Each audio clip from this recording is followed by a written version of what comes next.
adiga marka aad maanta wax dooranayso codkaagu waa kugu amaana markaynu meelaha joogno waxaad tidhaahdaan Soomaalidu way fashilmeen dawladnimo iyo dawlad fiican iyo wanaag isku hogaamin waxay u waayeen waa cadaalad darradu haddaad adiguba samaynaysid ka waran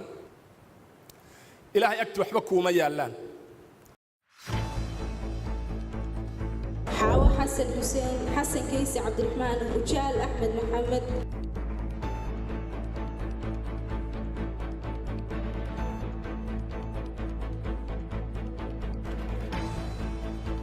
مدن عبد الفتاح حرسي أحمد واعدي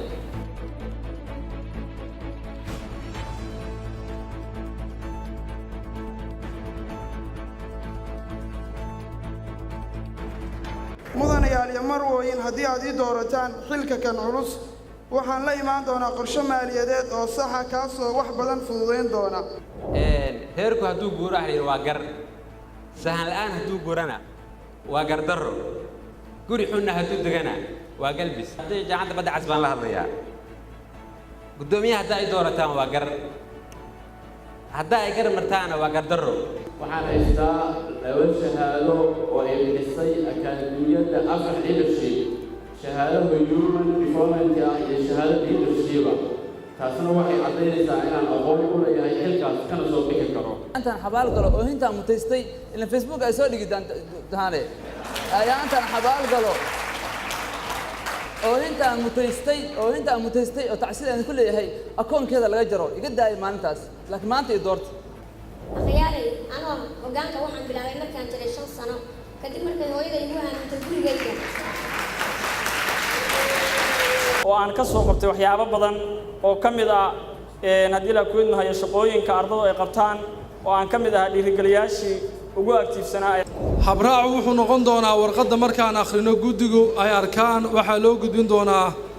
mumaathiliinta musharaxiinta ka bacdi way soo celinayaan warqadda guddiga ku soo laabanaysaa shaakir xaaji cabdullaahi ducaale oo helay 46 cod sidaasna waxaa guddoomiyaha guddiga ardayda jaamacadda ku noqonaya shaakir xaaji cabdullaahi ducaale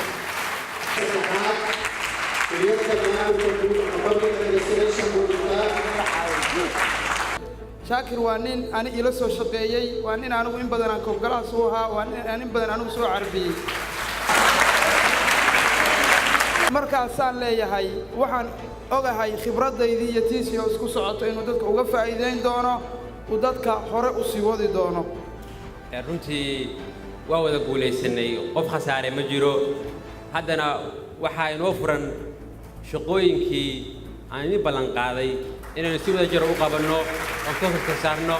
barnaamijkeenu wuxuu noqon doonaa talo wadaag iyo maamul wanaag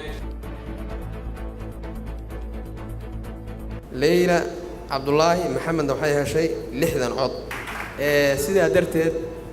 leyla cabdullaahi maxamed ayaa waxay noqonaysaa guddoomiye ku-xigeenka guddiga ardayda jaamacadda badda cas ardadan waxaan leeyahay hamiga u socoteen waa inaad guddi aad heshaan bay hay'adina waa gaadheen gabdhahana waxaan leeyahay horay u socdo wata doorashada ku guuleysteen waa mahadsantiin waxaan si gaar ah ugu mahadcelinayaa xubnaha sida aqlabiyadda la ii doortay ee sharafta leh insha Allah sida aad ii doorateen baad iga arki doontaan walaalkay jaamacada waxaan leeyahay waa wada guuleysanay wada shaqayntaadana waan doonayaa salaam calaykum